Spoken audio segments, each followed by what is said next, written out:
뉴스큐레이션 시간입니다. 맹영준 기자 나왔고요. 오늘은 세관 마약 수사 외압 의혹에 대해서 살펴보겠습니다. 현재 국회 행정안전위원회에서 청문회가 진행 중입니다. 야당은 최상병 사건과 꼭 닮은 마약 수사 외압 의혹이 있었다 주장하고 있고, 여당은 외압은 없었고 정상적인 절차를 통한 수사 과정의 절차였다는 입장입니다. 일단 이게 좀 사건이 복잡하니까 그때 이제 어떤 일들이 있었는지부터 좀 정리를 해주시죠. 네, 일단 서울 영등포 경찰서는 지난해 7월에 그 국제 마약 조직이 국내에 필로폰 74kg을 들여왔다는 제보를 받게 되고요. 이 사건 외압 의혹을 폭로한 그 백혜룡 경정이 당시 수사팀장이었는데 마약 조직원을 좀 검거를 합니다. 그리고 그 마약을 들여오는 과정에서 인천 세관의 직원들이 연루됐다라는 진술을 좀 확보를 하게 돼요. 그러니까 세관 직원을 통해서 통과를 할 수 있었다라는 얘기죠. 그래서 이 내용이 지난해 9월 그 윤희근 경찰청장에게까지 보고가 됐고, 그때 당시에 윤 전 청장은 훌륭한 성과다 이렇게 칭찬도 했다고 합니다. 그런데 백혜룡 경정은 이후 그 같은 달인데 지난해 9월에 영등포 경찰서장으로부터 이 사건을 용산이 심각하게 보고 있다라는 취지의 그 얘기를 들었다라는 진술을 하게 됩니다.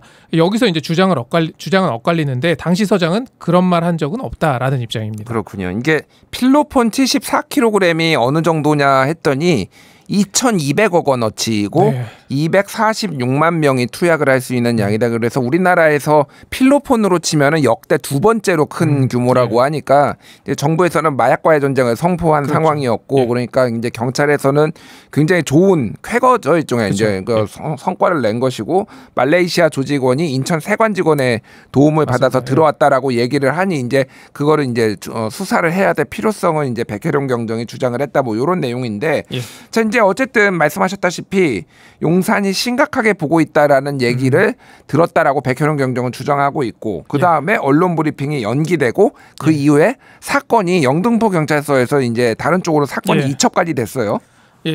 그 이후 그 지난해 9월 이후로 그 예정됐던 언론 브리핑이 한번 연기가 되고요. 그리고 이어서 다음 달인 지난해 10월이 됩니다.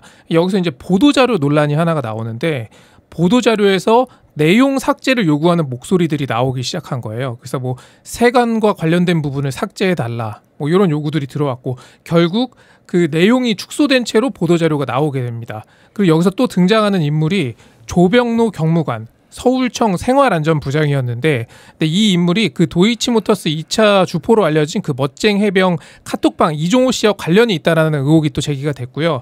그래서 이 인물이 그 브리핑에서 세관 내용이 좀 나오지 않게 해달라 이런 얘기를 했다라는 거예요.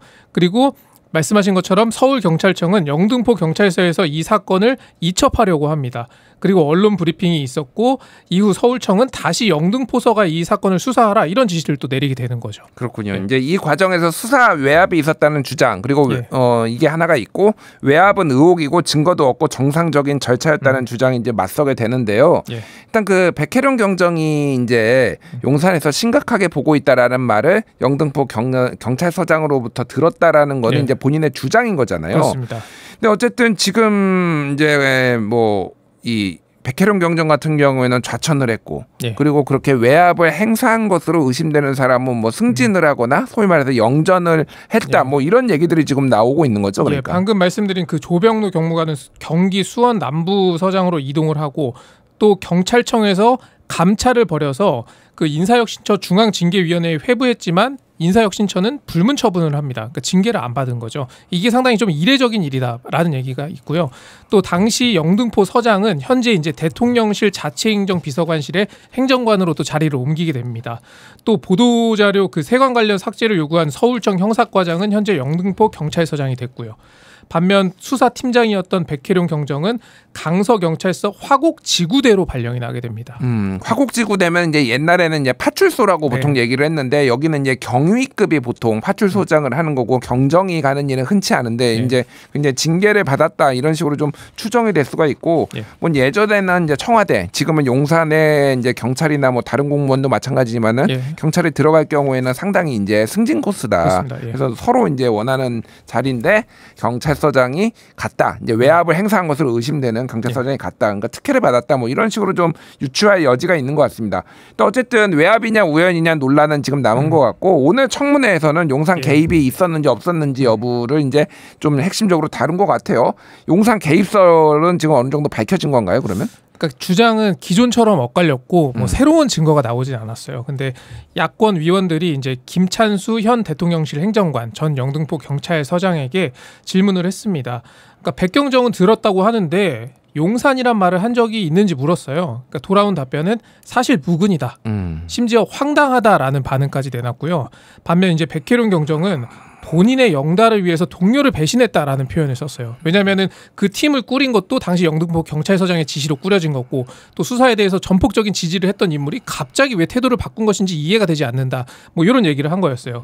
그러자 이제 김찬수 행정관이 마이크를 잡고 본인의 영달을 위해서 그랬다고요? 이렇게 되물으면서 깊은 한숨을 내쉬는 그런 장면도 좀 있었습니다. 그렇군요. 이제 백혜룡 경정은 김찬수 당시 영등포 경찰서장이 이제 브리핑을 연기하도록 이제 했고 김광호 당시 서울청장을 만난 뒤에 태도가 바뀌었다라고 주장을 하는데 그러면은 김찬수 당시 영등포 경찰서장은 왜 브리핑 연기를 지금 하라고 지시를 한 건가요? 그러니까 당시 시점에서는 브리핑할 시점이 아니었다라는 얘기를 하고 있는데 왜냐하면 압수수색이 예정돼 있었고 그 압수수색 후에 브리핑을 해야 되는데 브리핑을 먼저 해버리면 좀 증거인멸을 할 수도 있고 또 본청 국가수사본부에 보고되지도 않은 단계였기 때문에 브리핑을 미루는 것은 정당한 수사 절차였다라는 입장입니다. 그래서 뭐 오늘 지금 현재 아직도 청문회가 진행 중인데 지금까지는 이 용산 개입설에 대해서 또 새로운 어떤 물증이 나온 건 없습니다, 사실. 그렇군요. 그럼 이제 두 번째 쟁점으로 넘어가죠. 이첩이라는 행위를 통한 수사 외압이 있었는가? 이거는 좀 어떻게 봐야 되나요? 그러니까 이것도 좀 주장이 엇갈렸는데 결과적으로 보면은 이첩을 하려다가 다시 돌아오는 그런 과정을 거치게 되거든요. 그러니까 백경정은 서울청 폭력계장이 찾아와서 사건을 그 마약 수사대로 넘기는 것으로 결정을 했으니 따르라고 했다. 이런 주장을 했고요. 그래서 이제 그런데 이첩 과정에서 일선 경찰서가 반대를 하면은 어떤 심사위원회를 좀 열든지 그걸 또 통해서 좀 절차가 진행돼야 되는데 이런 과정이 절차에 맞지 않았다라는 지적을 하고 있는 거고요. 그런데 폭력계장은 아예 반대 얘기를 합니다. 이미 뭐 검거된 사람들이 있었고 그 사람들의 어떤 진술을 통해서 수사를 확대하든 종결하든 결국에는 수사를 해온 영등포 경찰서의 도움 없이는 어려울 것이니 오히려 검토해본 결과 이첩을 하지 않기로 했다라는 취지의 또 얘기를 하게 된 거예요. 그러니까 정반대되는 거죠. 그리고 여기서 이제 또 등장하는 인물이 김봉식 당시 서울경찰청 수사부장, 현재는 서울경찰청장입니다. 근데 김 청장은 이첩 지시가 아니라 우리는 이첩 검토 지시를 했다라고 얘기를 했어요. 그러니까 이게 대형 사건이기 때문에 또 세관까지 연루가 돼 있다면 거의 대한민국 전체를 흔들 수 있는 되게 큰 사건이기 때문에 이거를 이제 기존의 조직에서 할 것인지 아니면 더 큰 조직에서 할 것인지 이걸 검토했다라는, 그래서 이런 검토는 마땅하고 당연한 절차다라는 이런 주장을 하고 있습니다. 근데 결국 현재로서 보면은 이첩 통보를 들은 사람은 있는데 이첩 지시를 한 사람은 없는 그런 상황입니다. 서로의 이제 주장이 좀 엇갈리고 있는데 어쨌든 이 수사를 주도했던 백혜룡 경정은 지금 뭐 수사에서 완전히 배제가 돼가지고 이제 좌천성으로 가 있는 상황이고 뭐 이것만 이 사건만 지금 공중에 붕 떠 있는 것 같습니다. 자, 여기서 이제 조병노 경무관을 한번 더 짚어봐야 될 것 같은데. 이분은 이제 이거는 서울청 형사과 이제 뭐 이런 쪽에서 이제 마약이니까 여기에서 다뤄야 될 거지. 당시에 이제 조병노 경무관은 서울경찰청의 생활안전부장이기 맞습니다. 때문에 이 마약하고는 아무런 관련이 없는 거거든요. 그런데 직접 이제 전화를 해가지고 이제 세관 내용이 나오지 않도록 이제 요청을 했다. 뭐 이런 내용이 있어요. 근데 이제 원래 이 조병노 경무관 같은 경우에는 예전에 이제 관세청에서 행시 출신이죠. 그리고 그렇습니다. 이제 관세청에서 근무한 경력이 있기 때문에 또 이종호의 녹취록에서 등장을 했는데 조병노 경무관을 이제 승진시켜야 된다. 뭐 이런 얘기들을 이제 해병대에서 얘기를 했던 것들 뭐 이런 것들 때문에 이제 이게 용산하고 관련이 있는 거 아니냐 이런 의구심이 지금 그렇습니다. 커진 것 같아요. 그래서 이제 윤건영 더불어민주당 의원이 좀 따져 물었어요. 그러니까 사건의 진행 상황에 대해서 확인하고 문의하는 게 이 경찰 공무원으로서 합당한 일인지 물었습니다. 그러니까 관련이 없는 사람이 왜 물어보냐 이런 취지였던 거죠. 그래서 뭐 그러자 이제 국정감사 차원에서 업무 협조가 왔고 언론 브리핑 내용 중에 세관 직원이 있는지 확인해달라 이런 차원에서 했다라는 답변을 그 조병로 경무관이 했고요.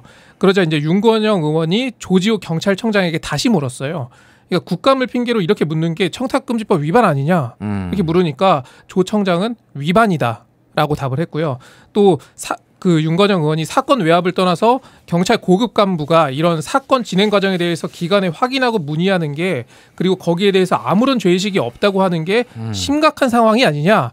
또 보통 국민들은 저런 짓을 못한다. 이렇게 또 질문을 하니까 그 조지호 청장이 명백히 잘못된 것이 맞다 이렇게 재차 답했습니다. 그런데 앞서 말씀드린 것처럼 이 조병로 경무관은 그 인사혁신처까지 갔는데 징계가 되지 않았던 인물입니다. 예.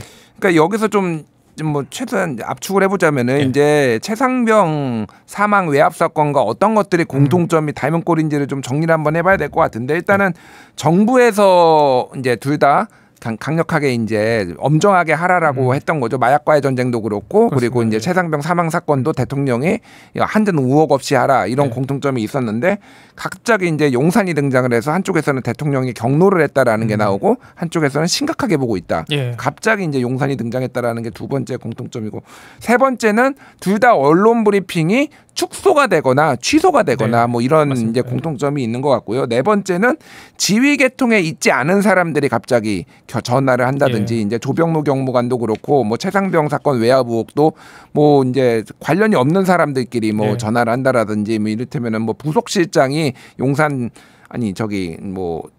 저 국방부 장관 비서관한테 갑자기 전화를 해서 뭐 어떤 내용인지 좀 궁금해하는 이런 내용들이 있는 것 같고 수사를 했던 사람들은 다 좌천되고 뭐 이런 상황인 거죠. 그러니까 두 사람 다 좌천됐는데 반면에 관계자들은 징계를 안 받았다.